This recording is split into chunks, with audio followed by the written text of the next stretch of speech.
Hello everyone, welcome to my channel. आज हम इस वीडियो में संविधान के प्रमुख भागों के बारे में डिटेल में डिस्कस करेंगे, जो कि कॉन्स्टिट्यूशंस का एक बहुत ही इंपॉर्टेंट चैप्टर है। यहां से कई क्वेश्चंस डायरेक्ट कंपटीशन एग्जामिनेशंस में पूछे जाते हैं। सो आज हम इस पर्टिकुलर वीडियो में संविधान के प्रमुख भाग, उन भागों में कौन से प्रावधान रखे गए हैं तथा कौन कौन से अनुच्छेद के अंतर्गत ये प्रावधान आते हैं, इसको डिटेल में डिस्कस करेंगे। सो संविधान के प्रमुख भागों को डिटेल में समझने से पहले संविधान के भाग क्या होते हैं उसको हम देख लेते हैं। सो जैसे कि हमको पता है कि संविधान में टोटल 395 अनुच्छेद हैं। सो ये जो 395 अनुच्छेद हैं, इनमें से कई अनुच्छेद ऐसे हैं जो सेम ग्रुप को बिलोंग करते हैं। ठीक है, जैसे कि यहाँ पे आप देख सकते हैं भाग 1 जो है ये संघ एवं उसके राज्य क्षेत्र के अंतर्गत के प्रावधान रखे गए हैं। मतलब ये जो भाग 1 है, ये 1 से 4 अनुच्छेद इसके अंतर्गत आते हैं। सो 1 से लेकर जो 4 तक जो अनुच्छेद हैं, इसमें संघ एवं उसके राज्य क्षेत्रों के बारे में ही बात की गई है। तो इसी प्रकार कई जो अनुच्छेद होते हैं, तो ऐसे अनुच्छेद जो सेम ग्रुप को बिलोंग करते हैं, उसको संविधान में भाग के रूप में रखा गया है। तो इस प्रकार से कुल 22 भागों में पूरे संविधान के अनुच्छेदों का जो है वर्णन किया गया है, उसको बांटा गया है। ठीक है, तो इस प्रकार से हमारे संविधान में कुल 22 भाग जो हैं, वर्तमान में कुल 22 भाग हैं। जब संविधान का निर्माण हुआ तो उस समय कुल 22 भाग थे, लेकिन वर्तमान में गणना के अनुसार अगर हम देखें क ख के रूप में, अगर कई संविधान संशोधनों के बाद कई भाग को हटाया गया, कई भाग को जो है क ख के रूप में जोड़ा गया। तो इस प्रकार से अगर हम देखें तो गणना के रूप में वर्तमान में टोटल 25 भाग हैं, लेकिन मुख्य रूप से जो है 22 ही भाग हैं, क्योंकि बाकी जो भाग हैं ये क ख के रूप में जोड़ा गया है। तो इस प्रकार से आपको बहुत ही बेसिक से याद रखना है कि वर्तमान में भारतीय संविधान में कुल 22 भाग हैं, वह गणना के अनुसार 25 भाग हैं। अब हम हर एक भाग में कौन से प्रावधान रखे गए हैं तथा उसके अंतर्गत कितने अनुच्छेद आते हैं, इसको डिटेल में समझेंगे। सो भाग 1 में संघ एवं उसके राज्य क्षेत्र का वर्णन किया गया है एंड इसके अंतर्गत 1 से लेकर 4 अनुच्छेद रखे गए हैं। इसके बाद दूसरे भाग में आता है नागरिकता की परिभाषा कि कौन भारत का नागरिक होगा तथा किस प्रकार से एकल नागरिकता का प्रावधान है। इन सभी का वर्णन अनुच्छेद 5 से लेकर 11 के बीच रखा गया है एंड ये 5 से लेकर 11 तक जितने अनुच्छेद के प्रावधान है, इसको नागरिकता के अंतर्गत रखा गया है। तो इस प्रकार से दूसरे भाग में नागरिकता का वर्णन किया गया है। इसी प्रकार तीसरे भाग में मौलिक अधिकार, जो संविधान के द्वारा भारत के नागरिकों को जो अधिकार दिए गए हैं, 6 जो मूल अधिकार दिए गए हैं, उन्हीं को मौलिक अधिकार कहा जाता है एंड इसका प्रावधान भाग 3 में रखा गया है एंड इसके अंतर्गत 12 से 35 अनुच्छेद आते हैं।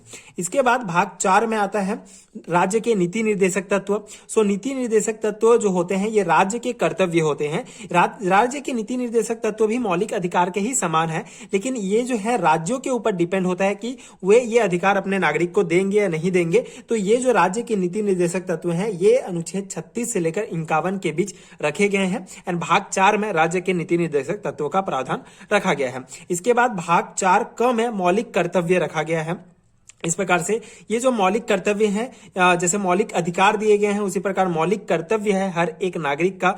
तो इन मौलिक कर्तव्यों का वर्णन संविधान के भाग 4 क में रखा गया है और ये जो है अनुच्छेद 51 क के अंतर्गत ये आता है। इसके बाद भाग 5 में संघ सरकार अर्थात केंद्र सरकार का वर्णन किया गया है। केंद्र सरकार अर्थात केंद्र में लोकसभा होगा, राज्यसभा होगा, राष्ट्रपति होगा, प्रधानमंत्री होगा। ये सभी जो जितनी भी बातें हैं, जितने भी अनुच्छेद हैं, ये सभी संघ के अंतर्गत रखे गए हैं एंड ये जो है भाग 5 के अंतर्गत इसको वर्णन किया गया है एंड इसके अंतर्गत 52 से लेकर 151 अनुच्छेद रखे गए हैं। इसके बाद भाग 6 में राज्य सरकार अर्थात राज्य में जो विधानसभा होगा, जो विधान परिषद होगा, मुख्यमंत्री, राज्यपाल, इन सभी का प्रावधान जो है भाग 6 में इसका वर्णन किया गया है एंड इसके अंतर्गत 152 से लेकर 237 अनुच्छेद आते हैं। इसके बाद भाग 7 आपको सिंपली याद रखना है, 7 मतलब ये समाप्त हो चुका है। सो भाग 7 जो है ये निरस्त कर दिया गया है। ये 7वें संविधान संशोधन 1956 में जो 7वां भाग था, इसको निरस्त कर दिया गया। बेसिकली 7वें भाग में जो है ये प्रावधान था कि हर एक राज्यों का ग्रुप में बटा हुआ था, अलग अलग राज्यों को अलग अलग ग्रुप में बांटा गया था। तो इसको जो है 7वें संविधान संशोधन 1956 में भाग 7 को निरस्त कर दिया गया। तो इसमें जो प्रावधान था, जो अनुच्छेद था 238, इसको भी निरसित कर दिया गया। इसके बाद भाग 8 में संघ राज्य क्षेत्र अर्थात केंद्र शासित प्रदेशों के बारे में वर्णन किया गया है। केंद्र शासित प्रदेशों में राज्यपाल होंगे, किन केंद्र शासित प्रदेशों में केंद्र शासित प्रदेशों का जो मुख्य रूप से जो प्रशासन होगा उसका वर्णन भाग 8 में किया गया है। एंड इसके अंतर्गत अनुच्छेद 239 से लेकर 42 के बीच जो है जो प्रावधान है उसको रखा गया है। उसके बाद भाग 9 में पंचायतों का वर्णन किया गया है, मुख्य रूप से पंचायत सरकार। उसके बाद इसमें जो है 243 से लेकर 243 ओ तक के अनुच्छेद रखे गए हैं। उसके बाद भाग 9 क में नगर पालिका पंचायत, ये जो है ग्राम लेवल में है, एंड ये नगर पालिका शहरी क्षेत्र में जो होगा उसका वर्णन किया गया है भाग 9 क में। एंड इसके अंतर्गत 243 पी से लेकर 243 जेड जी तक के अनुच्छेद रखे गए हैं। उसके बाद भाग 9 ख में सहकारी समितियां रखी गई हैं। ये भी एक प्रकार का जो है निम्न लेवल का जो प्रशासन टाइप है पंचायत की तरह। तो इसी प्रकार सहकारी समितियों को जो है 243 जेड एच से लेकर 243 जेड टी अनुच्छेद के अंतर्गत रखा गया है। ठीक है। इसी प्रकार भाग 10 में अनुसूचित और जनजातीय क्षेत्र में प्रशासन। ठीक है, एसटी एवं एससी क्षेत्र जो होगा, कुछ अनुसूचित जनजातीय क्षेत्र हैं, उन क्षेत्रों में किस प्रकार के प्रशासन होगा उसका वर्णन भाग 10 में किया गया है। एंड इसके अंतर्गत 240 से लेकर 44 ए अनुच्छेद रखे गए हैं। इसके बाद भाग 11 में संघ एवं राज्यों के बीच का संबंध बताया गया है। संघ एवं राज्यों के बीच जो संबंध होंगे, जो वित्तीय व्यापारिक संबंध, इनके बारे में जो है बताया गया है। और ये जो है 245 से लेकर 263 अनुच्छेद के बीच इनका वर्णन किया गया है।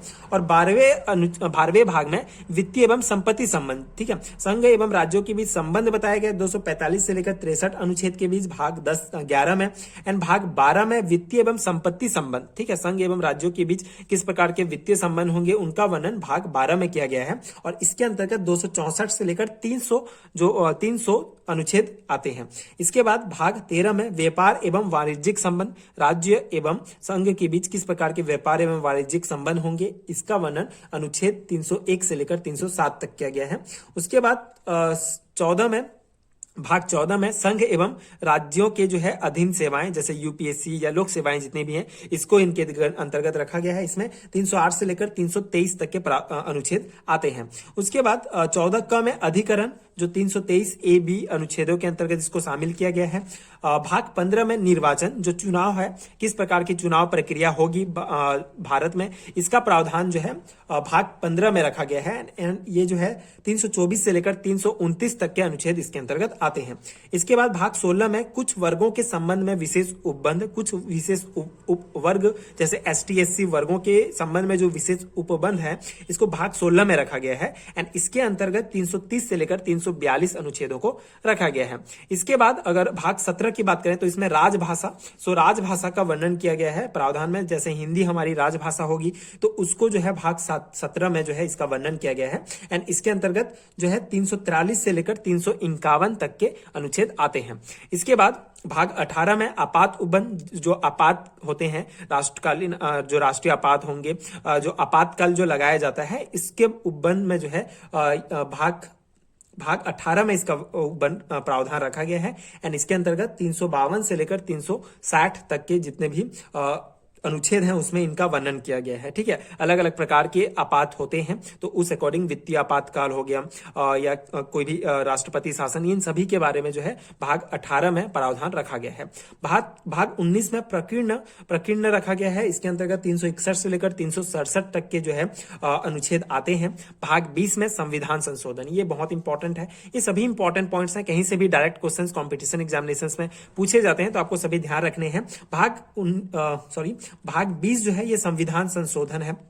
ठीक है, भाग 20 में संविधान संशोधन रखे गए हैं कि संविधान में जितने भी जो प्रावधान है उसको संशोधित किया जा सकता है, ये जो है भाग 20 में बताया गया है। एंड 368 अनुच्छेद इसके अंतर्गत आता है। ठीक है, भाग 20 368 अनुच्छेद में संविधान में संशोधन होगा, यह प्रावधान रखा गया है। भाग 21 में अस्थायी संक्रमणकालीन प्रावधान 369 से लेकर 392 तक के ये प्रावधान रखे गए हैं। इसी प्रकार ये जो है 22वें भाग ज्यादा इंपॉर्टेंट नहीं है। 22वें भाग में आपको सिंपली याद रखना है कि इसमें जो हिंदी में प्राधिकृत पाठ एवं निरसन, इन सभी के बारे में रखा गया, वो इंपॉर्टेंट नहीं है, उसमें पूछा नहीं जाता है उसको। लेकिन ये जितने पॉइंट्स हैं ये सभी बहुत इंपॉर्टेंट इंपॉर्टेंट है।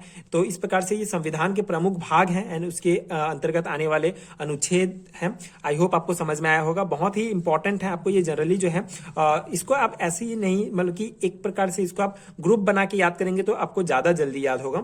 जैसे यहाँ पे आप सिंपली संघ एवं राज्य क्षेत्र, नागरिकता, मौलिक अधिकार, नीति निर्देशक, मौलिक कर्तव्य, इन 4 भाग 1 से लेकर 4 क तक को आप एक जो है ग्रुप बना सकते हैं। इसके बाद भाग 5 से लेकर भाग 10 तक आप एक ग्रुप बना सकते हैं। इससे जब जल्दी याद होगा, इससे आप अपना एक ट्रिक भी बना सकते हैं। जैसे कोई भी राज्य क्षेत्र होगा, सबसे पहले वहां हमको नागरिकता मिलेगा, फिर मौलिक अधिकार मिलेगा, नीति निर्देशक तत्व मिलेंगे, उसके बाद फिर मौलिक कर्तव्य हमारा होगा। उसके बाद यहाँ से आप जो है ये छोटे लेवल में जो है प्रशासन आते जाता है। पहले केंद्र सरकार होगा, फिर राज्य सरकार, फिर 7 से आपको समाप्ति याद रखना है। उसके बाद 8 से जो है संघ क्षेत्र, ठीक है, राज्य से छोटा होगा, फिर केंद्र शासित प्रदेश, फिर पंचायत, फिर नगर पालिका, सरकारी समिति, फिर अनुसूचित एवं जनजातीय क्षेत्र, ठीक है। तो इस प्रकार से इसको एक आप ग्रुप बना सकते हैं।